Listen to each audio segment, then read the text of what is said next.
할렐루야. 주님을 찬양합니다. 우리 함께 하나님 말씀을 찾을게요. 신약 성경 로마서 11장 17절에서 24절까지 말씀입니다. 여러분, 나를 향하신 하나님의 마음 주제입니다. 그 밑에 부제를 좀 달아놔봤어요. 같이 한번 좀 읽어보겠습니다. 시작. 나의 인격을 존중하심과 동시에 책임을 물으신다. 동전의 양면이 공의와 은혜입니다. 하나님이 갖고 계신 두 가지 성품인데요. 우리가 은혜도 많이 생각하지만은 하나님이 갖고 계신 공의도 참 중요합니다. 제가 지지난 주일에 날 향하신 하나님의 마음 첫 번째를 가지고 말씀을 좀 전했습니다. 하나님 마음은 조건이 없다라고 생각해 봤어요. 자녀를 바라보는 부모님 마음이 하나님 마음의 축소판입니다. 날 사랑하시는 이유는 더도 덜도 말고 자녀이시기 때문에 사랑하시는 겁니다. 그런데 자식으로서 때론 부모님 그 마음이 부담스러워질 때가 있어요. 그러면 안 되지만 성가시게 느껴지죠. 부담스러운 내용이란 난 알아서 할 수 있는데 왜 간섭하지? 여기에요. 사랑받을 때는 좋지만 이게 간섭으로 느껴지면 참 싫어지는 것이 인지상정이죠. 하지만 내가 힘들어지게 되면 당장 엄마나 아빠가 생각납니다. 반대로 또 부모님 쪽에서는 내가 자녀를 키우고 싶은 방향이 있어요. 난 얘가 이렇게 자랐으면 좋겠다.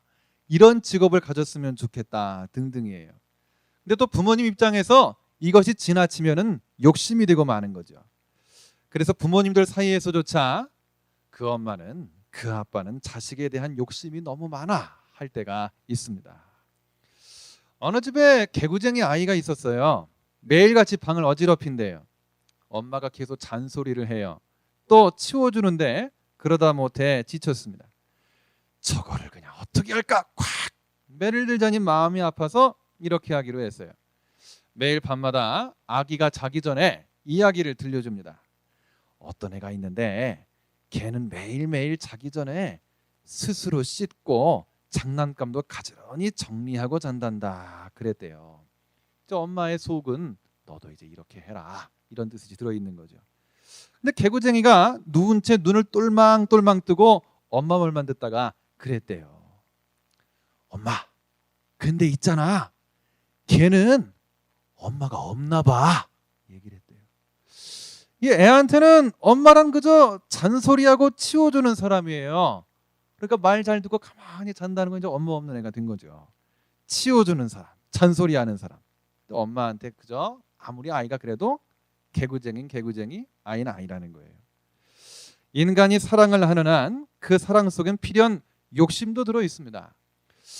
이럴 때 나한테 이렇게 해주지, 이런 거 사주지, 아니면 좀 이렇게 잘해주면 좋겠다, 좀 이렇게 해줬으면 좋겠다 합니다.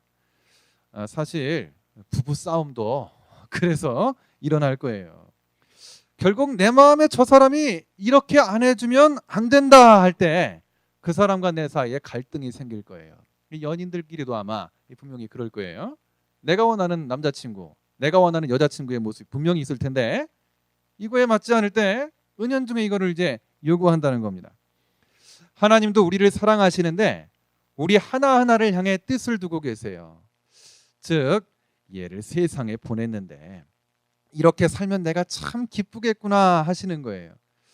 그런데 거기서 인간의 마음과 하나님 마음 사이에는 차이가 있습니다. 인간이라면 얜 이렇게 제발 살아야만 해, 이 사람은 나한테 정말 이렇게 해줬으면 좋겠어, 강요를 할 수가 있어요. 말씀드린 것처럼. 근데 반면 하나님은 다른 점이 있습니다. 하나님은 웬만해서 우리한테 이렇게 자라줘, 이렇게 살아줘 말씀을 안 하신다는 거예요. 강요를 안 하세요. 끝까지 그대로 놔두세요. 여러분, 뭔가 하나님의 강력한 저항이나 꾸짖음이 있어가지고 행동이 팍팍 변할 때가 있습니까? 간혹 있을 수는 있겠죠. 웬만해서 우리 하나님은 음성을 잘 그렇게 들려주시질 않아요. 내가 남한테 거짓말을 했어요. 남을 막 괴롭혔어요. 그럼 갑자기 전신에 막 두드러기가 생긴다든가 문둥병이 확 생기는가 하면은 이거 정말 하나님의 뜻이 아니로구나 생각할 수 있을지 몰라요. 내가 아무리 나쁜 짓을 해도 하나님은 그냥 놔두실 때가 있다는 거예요.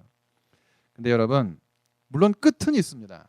근데 끝이 올 때까지 놓아주신다는 그 안에는 무한한 자유가 있어요. 무한한 자비가 있어요. 동시에 아주 무서운 심판이 기다리고 있습니다. 함께 읽은 이 말씀 속에 나를 향한 하나님 마음을 살펴보겠습니다. 사도 바울이 말했어요. 진짜 참 감람나무라 할지라도 제대로 못 자라면 꺾입니다. 열매가 떫은 돌 감람나무라 할지라도 가지를 꺾어서 접붙이기를 잘하면 참 감람나무처럼 열매를 맺는다고 했습니다. 비유를 말한 거죠. 날 때부터 모태신앙, 참 감람나무인 유대인들도 제대로 예수를 믿으려면 자기가 영접하기로 선택해야 돼요.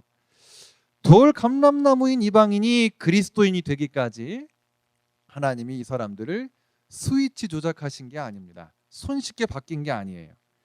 예수님을 보내서 부르셨을 뿐이에요. 근데 부르기까지는 하나님이 아시는데 그 다음에 믿어야 될지 말아야 될지, 응답을 해야 될지 말아야 될지는 결국 누가 해야 되느냐? 그 사람 자신이, 이방인 자신이 해야 한다는 겁니다. 마지막 구절에 좀 어려운 말씀이 남았어요. 여러분 25절에 보게 되면은 이런 말이 있습니다. 이 신비는 이방인의 충만한 수가 들어오기까지 이스라엘의 더러는 우둔하게 된 것이라. 이방인들이 예수님 마음에 영접했는데 그러기까지 유대인들은 예수님을 거부했다는 거예요. 우둔해졌다는 거예요. 그런데 같은 구절을 공동번역 성경은 이렇게 말했습니다. 그 진리란 이런 것입니다. 일부 이스라엘 사람들이 지금은 완고하지만 모든 이방인들이 하느님께 돌아오는 날에는 그 마음을 버릴 것이고. 이 구절을 보면 하나님이 미리 정하셔서 유대인들이 완고해진 것은 아닙니다. 그저 지금 완고하다고 했어요. 예수님이 십자가에 돌아가시기까지 이야기를 보면 분명해집니다. 적어도 사람 눈으로 볼 때 이스라엘이 저절로 예수님을 배척하게 된 것은 아니에요. 스스로 예수를 미워하게 된 겁니다. 이들이 그렇게 선택을 했을 뿐이에요. 거기까지는 이 사람들의 자유예요. 선택의 결과는 곧 영원한 죽음이자 심판입니다.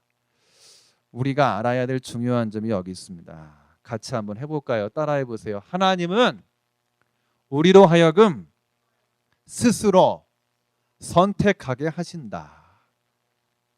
이 선택에는요, 여러분 어떤 강제가 없어요. 여러분 무엇을 선택하건 무엇을 생각하건 그 순간 하나님은 그대로 놔두십니다. 우리에게 인격적인 자유를 그냥 그렇게 허용하시는 거예요. 내가 자유를 얻으면 편하고 좋긴 해요. 하지만 늘 그럴까 생각을 한번 해보세요. 여러분 우리나라에서는 대학교 같은 데서 수업을 하면 그래도 출석을 부르죠? 그렇죠? 그러다 보면 이제 이상한 일들이 많이 일어납니다. 김철수 예, 김미희 네, 김상희 네. 목소리를 바꿔요. 근데 사람은 한 사람일 때가 있죠. 대출이라는 게 있잖아요. 그렇게. 예? 근데 여러분 우리나라랑 비교해서 해외의 대학교는 출석을 안 부르는 데도 있어요. 제가요 공부를 하지도 잘 못했지만 그냥 베를린의 한 신학대학의 청강을 좀 가봤어요. 경험담을 하나 좀 얘기해 볼게요. 여러분 뭐 하나 다른 게 있어서 그런 거예요? 아니 뭐가 다르냐? 교수님이 출석을 안 불러요. 실라부스를 봐도 출석 점수가 아예 없어요. 아주 희한하죠? 따라서 대리 출석할 일도 없어요. 알아서 수업을 받는 분위기더라고요. 그래서 교수님도 학생이 왔는지 안 왔는지 별 관심을 안 보입니다. 근데 알고 보면은 수업을 안 듣게 되면 상위 과정에 올라갈 때 뭐 세미나 수업에 들어가든지 리포트 같은 뭐 텀페이퍼 같은 그런 소논문을 쓴다든지 할 때 제 손해를 하는 거죠. 여러분 이 자리에도 아마 학부생도 있고 대학원생도 있을 줄로 생각합니다. 근데 여러분 학부생과 대학원생의 차이도 그런 데 있을 거예요. 그렇죠? 우리가 그냥 대학교 학부 1, 2학년생이에요. 뭐 한 2, 300명 듣는 강의실도 있잖아요.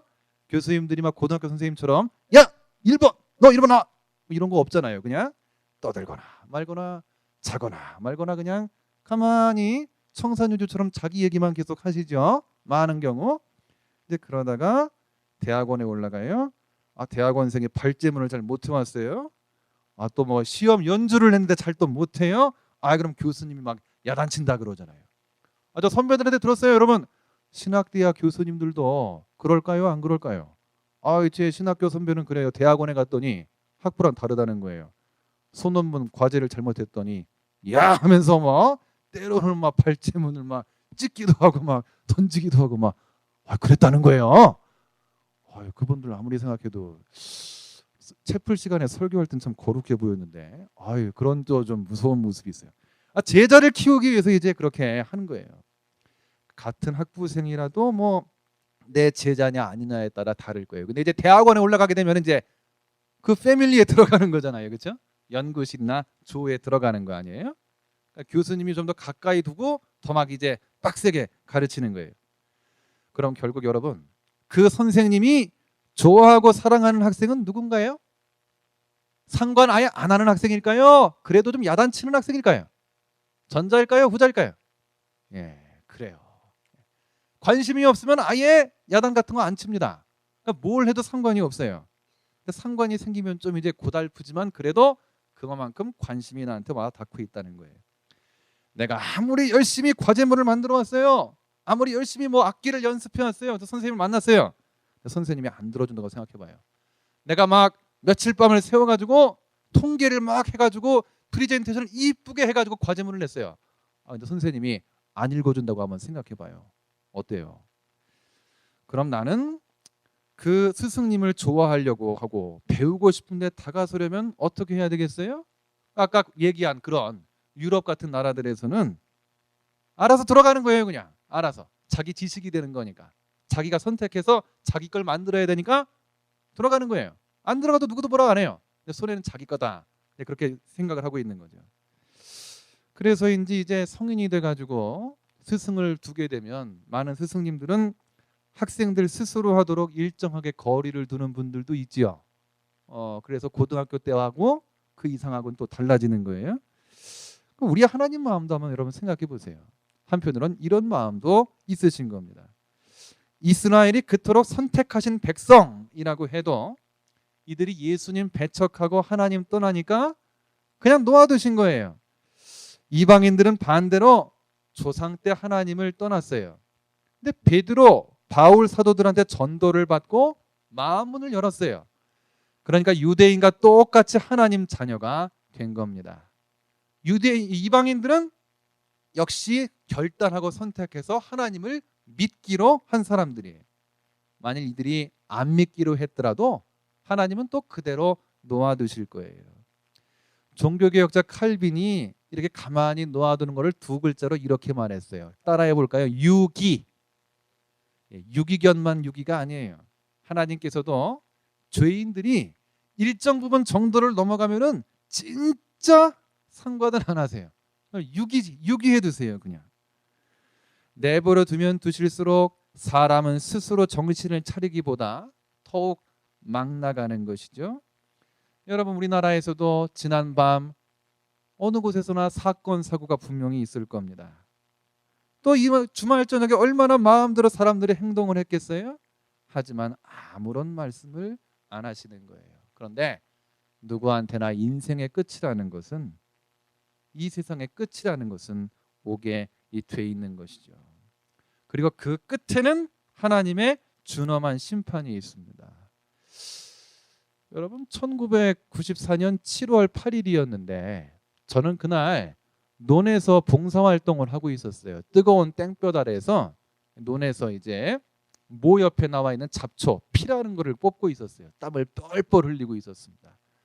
근데 이제 우리 학생들하고 연결이 된 농촌교회 목사님이 달려오더니 얘기를 하는 거예요. 얘들아 뉴스가 났는데 김일성이 죽었대. 그래가지고 이제 농활이 끝나고 돌아와 보니까 신문마다 다 호해가 있는 거예요. 진짜 어마어마하게 큰 제호로 김일성 사망이라는 그 글자가 있었습니다. 여러 번 세상을 떠들썩하게 한번 했었습니다. 근데 알고 보면 그 사람도 죽을 때는 아무도 없는 곳에서 호련히 심장에 이상이 왔고 호련히 홀로 최후를 맞았다는 거예요. 여러분, 그러기 전에 내가 다시 하나님 상에 들어가려면 어떻게 해야 됩니까? 이것도 역시 내가 선택해야 될 몫이고 결단해야 될 몫이라는 겁니다. 나를 향한 하나님의 마음은 선택하는 사람, 결단하는 사람들한테만 알 수가 있습니다. 우리 하나님의 음성은 여러분들 찬양으로 고백하고 선포했듯이 우렁차기도 합니다. 폭포수 같기도 해요. 그런데 저 엘리야가 갈멜산에서 들었듯이 아주 세미한 음성이 될 때가 많습니다. 근데 알고 보면 세미한 음성을 더 많이 들려주세요. 예수님이 이런 말씀하셨습니다. 같이 따라해 볼까요? 들을 귀 있는 자는 들을지어다. 귀는 다 있어요. 들을 귀가 있는 사람만 들으라는 거예요. 뭔가 들을 마음이 있는 사람한테만 당신 마음을 열어주시는 거죠. 예수와 함께한 저녁 식사라는 책자가 있었어요. 보신 적 있나요? 하나님을 잊었던 바쁘게 살았던 직장인이 레스토랑 초대장을 받았습니다. 보낸 사람 서명을 봤어요. 당신의 예수라고 쓰여 있었어요.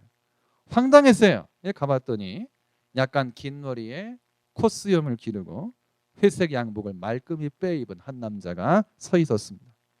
반갑습니다. 제 이름은 예수입니다. 악수를 청합니다. 갑자기 여러분 한번 상상해 보세요. 내 이름은 예수입니다. 아, 이거 사이비 아니야 이거? 이거 정말 이단 아니야? 이 사람 뭐야? 교주인가? 근데 코수요리로 저녁을 먹으면서 예수라고 소개한 그 사나이한테 계속해서 이 사람은 질문합니다. 그중 하나가 신이 있고 그의 마음이 사랑이라면 왜 지옥을 만들었습니까? 인간을 지으셨다는 분이 왜 일부 사람들을 영원토록 불에 태워야만 합니까? 왜 그런 공간 지옥을 만드셔야 했나요? 묻습니다. 근데 그때도 예수님 대답은 이렇게 나와 있어요. 신은 인간이 선택한 대로 존중해 줍니다. 그래서 하나님을 거부하기로 한 사람은 하나님이 아예 자취를 감추시는 곳으로 그냥 들어가게 된다는 것이죠. 하나님의 긍휼, 기회가 아예 없이 쏙 빠져나온 곳, 여기가 이제 지옥이라는 겁니다. 순간순간은 자유입니다. 그런데 이제 끝에 가게 되면 하나님 앞에서 우리는 분명히 대가를 치를 날이 온다는 거예요. 정리해 봅니다. 날 하나님 자녀로 부르신 건 하나님 주권이에요. 근데 부르심 받은 내가 믿을지 안 믿을지, 이렇게 신앙생활을 할지 안 할지, 그것은 나의 선택이라는 거예요. 나는 선택할 수 있어요. 근데 하나님 그래서 또 용납하세요. 근데 결국에 가서는 선택한 대로 책임을 지우십니다. 천국에 갔습니다. 영생을 누립니다. 생전에 만났던 사람들을 또 만나요. 이것도 내가 택한 대로 받는 대가예요. 제대로 정말 지옥에 이르러서 심판을 받는다. 알고 보면 이것도 내가 택한 대가가 될 거란 말이에요. 예배 시간이 됐는데 참석하느냐, 그냥 가느냐, 이것도 내 자유입니다. 하나님한테 우선순위를 두고 하루를 보내느냐, 그래서 묵상과 기도로 하루를 시작하느냐, 좀 밀어넣느냐, 이것도 다 내 자유예요. 근데 여러분도 각자 다 중요한 기로에 서 있기도 하고 무엇인가를 선택하고 심호흡을 고르기도 할 거예요. 누구의 말을 들을 것인가? 나는 어떻게 결정해야 되나? 누구도 이제 여러분들을 구속할 사람은 없습니다. 성인이기 때문에. 단 근본적으로 하나님께 기도해서 묻고 응답을 받을 것인지, 내 나름대로 경험과 판단으로 결단할 것인지 다 내 자유입니다. 근데 어떤 선택이 주 안에서 결실을 맺을지, 어떤 선택이 진짜 주님 안에서 가치가 있었던 것일지 판단받을 때는 온다는 겁니다. 하나님 앞에 서서 평가를 받는 거예요. 그렇게 대가를 치르는 것이 곧 책임을 지는 겁니다. 저나 여러분이나 결국 책임을 지고 살아야 돼요. 단 누구 앞에서요? 하나님 앞에서 책임을 지고 사는 겁니다. 나를 향하신 하나님 마음은 조건 없이 받아주시는 마음이었어요. 두 번째로 마음껏 생각하고 행동하도록 자유를 주시는 것이었어요. 하지만 결국에 가서는 대가를 스스로 치르게 하시는 겁니다. 여기에 하나님의 마음이 있습니다. 한없이 열려있는 사랑도 있지만 동시에 준엄한 공의 또한 있는 것입니다. 여러분, 이 두 가지를 잘 알아야 됩니다. 하나님은 아빠예요. 아버지예요. 가까이 하면 정말 너무 좋아요. 물론 우리 그렇게 느낄수록 더욱 좋습니다. 단 내 선택과 그래서 얻은 결과에 대해선 스스로 책임지도록 하시는 하나님이시라는 겁니다. 여러분, 그러니까 우리는 하나님의 사랑 속에 푹 잠기기도 해야 되지만 하나님의 이 공의 앞에서 우리는 옷깃을 여밀 수도 있어야 돼요. 하나님의 사랑 안에서 우리는 정말 기뻐할 수도 있어야 되지만 하나님의 공의와 하나님의 경고 앞에서 나 자신을 다잡을 수 있어야 됩니다. 여호와를 경외하라 그랬어요? 공경하고 두려워하라 그랬어요? 단지 우리가 신이시기 때문에 무서워하는 게 아니에요. 무한한 사랑과 자유를 주시지만 당신 앞에서 책임지게끔 하시기 때문에 우리는 더더욱 하나님을 두려워하는 마음 가운데 또 그런 가운데서 나에게 피의 사랑으로 다가오신 사랑 속에서 나아가는 것입니다. 여러분, 평생의 삶도 제가 지난번에도 얘기했습니다. 여러분, 돌이켜볼 때 정말 후회 없는 삶이었느냐, 돌이켜볼 때 후회가 많은 삶이었느냐, 다 여러분들의 선택의 자유입니다. 여러분들의 내면을 완성해 나가는 거 다 여러분들 자유입니다. 단 주님 앞에서 어떠한 평가를 받게 될 것인지는 오늘 나의 선택에 달려 있다는 것입니다. 어떤 선택을 이번 한 주간도 이 순간도 여기서 여러분 하시겠습니까? 여러분의 삶을 의탁하면서 우리 함께 찬양하고 기도하기를 원합니다. 여러분, 주님 다시 오실 때까지 다 같이 한번 찬양하겠습니다.